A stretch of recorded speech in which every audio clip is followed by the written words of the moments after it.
Go. Hey Max. What's up, Mark? Hello everybody. It's Mark Jason Salofa. And I'm Max Lober. Again here for the Art of Being a Gentleman. Before we get started, I guess we have to remind folks to, if you like the content, click the like button, hit the subscribe, and drop some comments for us on your thoughts on the episode or past episodes or anything that you think you'd like to see in the future. Yep. What are we talking about today, Max? So today we're going to be talking about a quote and a theme that I've heard my whole entire life, as I'm sure you've had. It's the quote, "Nice guys finish last." Yes. Yeah, so I would consider myself a nice guy, and after knowing you for the last couple of years, you're a very nice guy as well. Thank you. What do you think about that quote? Do you think it holds true? Do you think it's not true? The term like nice guy, right? Right. It can be taken two different ways to some. Growing up, that's how I was raised, right? To be nice, be a gentleman. And I think those are synonymous. Being a gentleman is supposed to be doing nice for others. Right? Absolutely. So that's how I was raised. And then I got older and then I started hearing that a lot more, like nice guys finish last. Didn't understand it at the time, but then as I got into like business or I got into situations where I could see sometimes the aggressor or the guy with the bigger ego kind of was always able to push themselves ahead of me, right? Right. And that was in a lot of things, business, sports, shoot, even in the dating world. So do I think it's true now? I don't believe it's true. Right. Being 50 years old and this year and being a nice guy all that time, I've also learned that, it all comes down to us. Right, and what we're willing to do and what we're willing to put forward in our own way. Yeah, and I think people confuse it with being a nice guy doesn't mean you're not ambitious and not aggressive, because you went from the corporate world to opening up your own business and completely switching industries, and to me that takes a level of controlled aggression. You had to decide, I'm going to do this, and it was not, that came from a nice guy. It doesn't necessarily mean that you're not willing to take risks or things like that. And I think that's where people sometimes get confused. Oh, he's too nice to really take a chance, Well, even now in the world of barbering, right, we see through the social media realms, you and I as the stereotypical or the definition by all intents and purposes of a really good dictionary. I was like, I wouldn't mind seeing my face as that, because for me, it's an honor to be considered that, right? Right. By being nice, I can still raise my kids a certain way, but I can raise them to be confident, strong, determined, focused, right? And to stay in their own lane of that so they can achieve the goals that they want. And I think the nice guy syndrome typically can be that if there's two guys traveling the same path towards the same goal, it's almost like that old story about the rabbit and the hare. I mean, the turtle and the hare. Yeah. And the race, right? So the rabbit or the hare was very confident, cocky, arrogant. Going as quick as possible. Going as quick as possible all the time. So much so that he wouldn't take a nap, right? And I think that's how the turtle, over the long haul and long time, was kind of chipped away. And it chipped away, stayed humble, and got eventually to the finish line first. Because he was so focused on not worrying about what everybody else thought of him, especially not the quote unquote bad guy. Right. Yeah, so I believe that nice guy personality can help me. It has helped me too in the growth of my business, raising up my children, and even in the circle of people that I keep around me, including yourself. Absolutely, yeah. And even in like you mentioned, like in sports and in dating, how have you gotten that confidence that it is okay to be a gentleman and a nice guy? Did you always have that, or was there a moment in time where that kind of switched? No, over my lifetime, or in my dating experiences, I was a late bloomer in dating, right? So I didn't grow up. I didn't date until I was like a senior in college. Right? So I didn't have the confidence that most guys would have had by that point in time, right? So at that time, it was, my parents were like, school first. Dating is plenty of time for that. So I was like, all right. So when I did come to that point, like I didn't have the confidence and the security and self-assurance to say that I am deserving of this, right? Right. And then it kind of progressed up until late 40s, my mid to late 40s, when I was kind of getting back out of the dating scene again. A lot of it has been like the social media side. I mean, the dating apps. Right. So this is what I present. This is who I am. Yeah. I'm a nice guy. And these are my qualities. You can even go on. I gave my Instagram. If you want to go on my Instagram, or eventually they would find the Instagram because my name, one of my pictures had the name of the shop behind it. Right. So what would start happening was that there would be some initial sort of conversation. And then when they saw who I was, and they saw my Instagram, they're like, well, this dude really is a nice guy, you know? Right. And they would kind of tail off, right? Mhm. And then I felt like the nice guy thing wasn't winning in the realm of current day dating. Right. They were always looking for like the bad dude, bad guys, right? Exactly. The bad boy. The badass. Yeah. Or whatever. Yeah. So I've been told like I had the bad boy, I have a persona that I carry myself like that, or look like that, or dress like that. But the meat potatoes of me is not that. Yeah. So when they see the meat and potatoes, they're like, oh, maybe he might be too clean cut. What I was allowed to do then for myself was say, like, I come to the table with these qualities, right? I'm a good man. I provide for my kids. I have a thriving business. I can stand on my own 2 feet financially, all this kind of stuff. And so as the nice guy, to say, like, at some point somebody will appreciate these qualities. Exactly. And it's okay. And it's okay to be these things. Yeah. Because you'll attract that for yourself and someone that is looking for that themselves. 100%. Yeah. And what does that really say about somebody that is not actually looking for those qualities? Yeah. Like they want somebody that is the opposite of Right. those things. Like Right. to me, that's a judgment of their character too. Yeah. It's like, Yeah. so you don't want me to be responsible. You don't want me Right. to be kind. You don't Right. want me to be Right. nice to children and Right. women. Like Right. to me, being a gentleman, if that's a turnoff to anybody, then that person is the one that's a turnoff, That's not you. Yeah. You know. Yeah. And That's about the law of attractions, right? And you attract the people or the things out there that you project on the world comes back to you. Sometimes Exactly. I say tenfold. So if you're so-called bad boy and you're a jerk and you just you don't treat people with equality, women or ethnicity or anything, Right, you're just out there anyway. just like get out of my way. Yeah. Don't say thank you for opening the door. Which, by the way, is an extremely toxic mindset to teach Yeah, the youth. it Like is, growing it up, is. like when I was in high school, going into my early 20s, I actually started kind of believing, like, damn, like maybe that's the truth. Yeah. Maybe like girls really like that, and the Yeah. fact that young men are learning that that's like the Yeah. truth is horrible, And I think that's part of the reason why we're here. Too. It is. It's a huge reason because it's not. We have now probably a younger generation of parenting now, Mhm. right? That are exposed now. Even kids are exposed to maybe not starting at home, but they're exposed to what they see on social media, or they're exposed to what their friends do. So it's like monkey see, monkey do, Yep. right? So gone are the days where maybe our folks and their folks was like, what you learn is what happens within your household. What Right. happens within your immediate circle, and you're not really exposed to everything else going on in the world unless you have the news and a TV that has the news. So, yeah, we are losing a lot of that, unfortunately, and there is going to be a tendency then for, without someone promoting, well, like ourselves and other folks that are out there promoting like gentlemanly etiquette, it's okay to be nice. Right. It's okay to love your neighbor. It's okay to be nice to even somebody that you don't really care for. You don't even like. It's not even in your circle. Yeah. But you can still have respect, and you can still have common courtesy and decorum when dealing with those folks. And you should. And you should. Yeah. You should.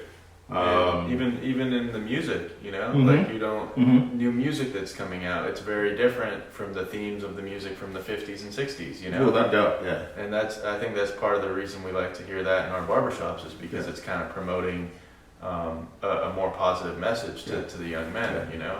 Well, there's that whole thing too on to thine own self be true. They say, right. I can't go out there into the masses to my customers on social media, even in the world of dating, and pretend to be something that I'm not. Right. Because at some point in time, that it'll show that this dude is perpetrating. This dude is not who I perceived him to be based on what he brought to the table at first. Exactly. So why not start with authenticity, integrity, the things that we talk about, having some honor, and for oneself and what you're trying to do in anything that you're trying to do. And I think by following those core values, you can move through life in your own lane, knowing that you're not going to fall to the peer pressure to be something that you're not. Absolutely. And that's something as a nice guy, as a nice dad, I try to teach my children. Like, it's okay to be individual. It's okay to be who you are. It's okay to be you. It's okay to hug people, love people, show love. Yeah. And that's not to say that the bad boy doesn't have it, but I think the bad boy type have it selectively for specific when it serves their purpose. Yeah. When it's good for them to get something back in return. Yeah, it's more of a self-indulgent thing. Yeah, I would say so. Yeah, absolutely. And so how do you find the balance between, for you, between like being a nice guy and a gentleman with getting taken advantage of? Because I believe that a lot of people that are not nice and choose not to live their life that way, they're worried that if they don't take, that they'll eventually get taken advantage of.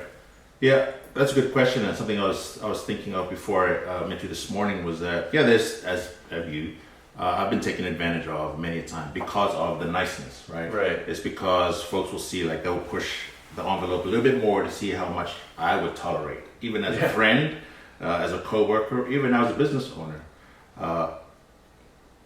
At this point in my life, I've realized that you gotta live unapologetically. Because of the last episode, we talked about how short life is. Right. So I don't waste too much time at least, on people that can't see the value in my niceness. Right? So if even in my people that I've worked with in the past, I'll give them some chances. We all make mistakes, but if I lay it out like this is a blueprint of what we're building as a barbershop and as a brand. Right. If it either works for you or it doesn't work for you, and if it doesn't work for you because it's going to require you to be nice. From the moment you clock in, from the moment you clock out, with consistency, there's plenty of other barbershops that you could work at. Right. So I'll give it some grace, and then I'm like, I can't, because I have to live for me, and I have to protect the brand that I've created, and it is a brand of niceness. Absolutely. So they basically have to match that value. They do, and that's also in friendships too. Right. And that's even in my social media feeds and Facebook and Instagram. It's like, I have to clear those other people that I don't feel are being nice in the world. Yeah. Because I don't got the time to absorb all of that negativity and energy for me. Yeah. Right? Absolutely. Yeah. It'll distract, and I don't want to be distracted. Yeah. And I think also that there's a lot of confidence gained in experience, right? Like you've decided to be a gentleman and you've decided to be a nice guy, and you wake up every day with that attitude. Yeah. And it's gotten you to the point where you're at now. It has, yes. You know, and as with you, as with me, and waking up every day, I know that what I'm doing works, and I can look at you and look at our partnership, and I'm like, being a nice guy does work. It works. It works. I think we just have to break the stereotype, and for those that are out there, like if you're hard coded and genetically inclined to be a nice guy, absolutely live up to that, own it, live with it, and run with it, right? If you're a guy that has been tagged with, like, I'm kind of a bad boy, I'm losing friends, I have bad relationships with coworkers, family, it doesn't mean it's too late for you to change over and turn a new leaf, right? But it does require a lot of focus on what do you want for yourself. Right. And selfishly, what do you want for yourself in terms of, like, what do I want out of my relationships, right? What do I want out of my goals and successes? Where do I want to stop these failures in my life in these areas, right? Yeah, and then you have to ask yourself if any of that is your fault. Yeah, you know, you have to take accountability. Yeah, accountability is huge. Yeah, accountability is huge, and it has to be from the standpoint of embracing humility and integrity. Yeah. I believe, right? Without finding those in yourself, it'll be a hard journey to improve and turn that into, because you'll always be looking out selfishly for the wrong reason. Selfishly, like, what can I get from this person? If I give a little bit, can I get more out of it, right? How can I climb to the top of the ladder or the food chain in the dating world, in my work environment? How can I stand out better than my siblings and cousins and stand out as grandma and grandpa's favorite or mom and dad's favorite? Right? How can I push this guy to the side and say, look at me, look at me? All right. So one of the other benefits about being nice to people, I feel, is that everyone around me knows that I'm authentically nice, and that's a feeling that you can't replicate. When someone knows you and they feel that you're a kind person and they know you have their best interests, deep down, they have that level of comfortability with you every time they see you, and that's something that just never goes away. And that's something you'll get from you or I from the first time you meet to the third, the fifth, the sixth. You feel that. It's consistent. It's consistent. And I think people that are not kind to others, they give off that opposite vibe. And you kind of feel a little bit uneasy when you can feel it when he walks into your barbershop, right? You can feel the guy when he's like, he is the guy who's, he's on his phone the whole time. Yep. Loud, right? It's like we're an inconvenience to him.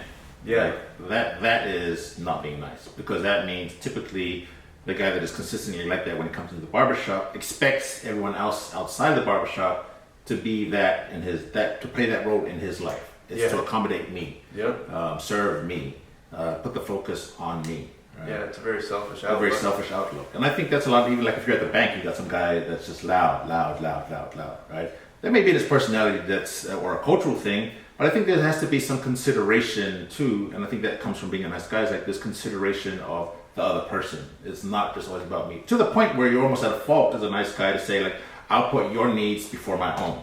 Right. Right? In the barbershop or even in the barbering community, and even in my closest of friends and family will know that I would do that to a fault. Right? Yeah. To the point where if we part ways, I feel 110% confident that I gave you everything. With 100% nice authenticity. That I have no regrets if our paths were to split. Right? And that's in the barbers that I've worked with in the past. Here are the many chances. And this is what I bring to the table. I'll give you even more on top of that. Like, not even just work, but I'll give you everything that I know. I'll give it to you for free. And more. And more. Yeah. And if we part ways, I'll have no regrets. I hope you won't have any regrets, but I gave you everything. Right? And the same thing with like in friendships, relationships, I'll give till I can't give anymore. But when I can't give anymore, I realize as a nice guy, like, it's not in my well-being. I did everything I could. I move forward and keep because life keeps ticking. Yeah, so you just brought up another thing that sparked something in my mind, is that being a nice guy, it gives you so much peace of mind. Like I go to sleep every night knowing that all of my relationships, I genuinely am trying to help that person in their life. I'm trying to add value to their life as best as possible. And I'm not trying to take anything away, because it's just the way I was raised, for one, and two, I don't want to be a burden to anybody. You know, I want to add value and never take away value. And if everybody lived that way, we'd have a pretty awesome 100% world. And it's not to say that as nice guys we don't get mad. We don't have. We're human, so we're going to have the same emotions that anybody else will have if we're kind of pushed too far, if we feel upset, if we feel down. There's still those days where you're like I'm not doing life today. I'm not adulting today. You know. I'm not interacting today, or if I am, I'm going to interact as best as I can, as civilly as I can, but it may not 100% be that. Absolutely. But because I'm hard-coded that way, like I will still be polite and I still will be civil, and you may not even know that I'm going through my things, man. You know? But it's not. None of this is to say that the nice guy is better or worse than the typical bad boy guy. It's just that he chooses to live his life a little bit better, make better choices. For himself and those that are around him, and he takes that's that consideration factor of, am I not being a burden to you? Right, exactly. And it's doing it without expectation for a lot in return, right? Yeah. I'm not gonna go, I give you $1, I expect $1 back. I give you $1, I expect that plus interest, so now you owe me $5, whatever, right? It's like, I did for you, I scratch your back, you scratch mine.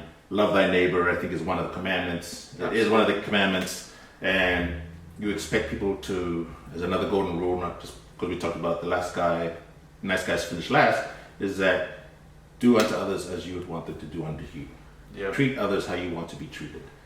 If you want to be treated bad, then be that bad person. But nobody wants to go through life every day with that kind of negative energy. Yeah, it's a burden. It's a burden, and life's too short. Don't carry those burdens on your shoulders, man. Yeah, it's not worth it. It's not worth it in anything, right? Not in your relationships, in your work. It's not. So hopefully a little bit of this has inspired you guys to, if you're a nice guy, continue to do so. If you're a bad boy type, it's okay to be nice every once in a while with authenticity. Preferably more than once in a while. Because you'll still get your way. You'll still enjoy your life. It may not go the way that you expected or the way that you've kind of learned how to do it by pushing your way forward. But you'll feel a lot more peace. You'll feel a lot more gratitude. You'll feel like a lot more just heart-filled reward by living nicely. 100%. And as you said, like, I don't want to come off as we believe that being a nice guy is the better way or anything like that, because we go through our fair share of faults, and just like everybody, we make our mistakes, and that we're going to talk about a lot of that on future videos. We sure, most certainly will. We got a lot. I got like 50 years worth. Yeah, how to handle negativity. Yeah. We've got a lot of content coming your way. That being said, be nice. Be nice to yourself. First and foremost, be nice to yourself. Not just live nicely, but be nice to you. Don't punish yourself too much for your mistakes, transgressions, or failures. Right. Right. You gotta be human. But if you're not nice to yourself and forgiving of yourself, can't expect anybody else to be that for you as well.